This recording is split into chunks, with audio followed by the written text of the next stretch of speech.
Здраво, деца! Слушнете го денешниот возбудлив расказ.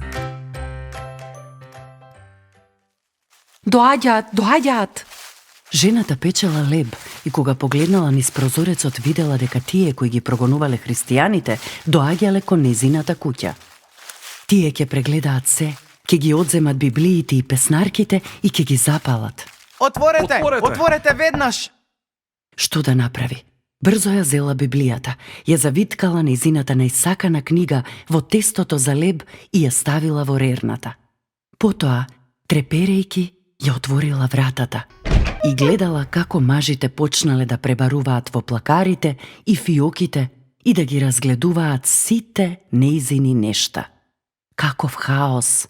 Но тие не нашле ништо. Гласно ја искарале и ја треснале вратата при излегувањето.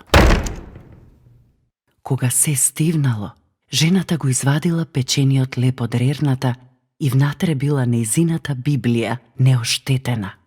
Во незината земја било забрането да се има Библија.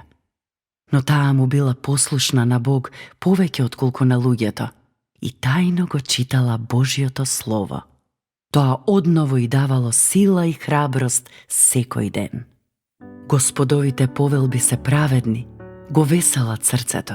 Господовата заповед зрачи светлина, ги просветлува очите. Стравопочита кон Господ е чиста, постои довека.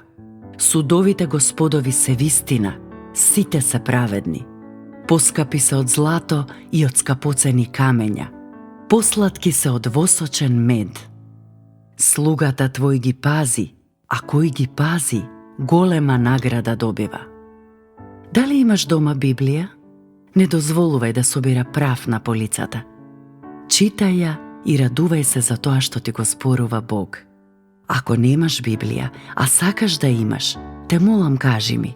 Може би Библијата ќе стане твоја најсакана книга. До следното слушање. Ако сакаш да не контактираш или ако имаш прашање, пиши ни на radio7kids@gmail.com. Чао!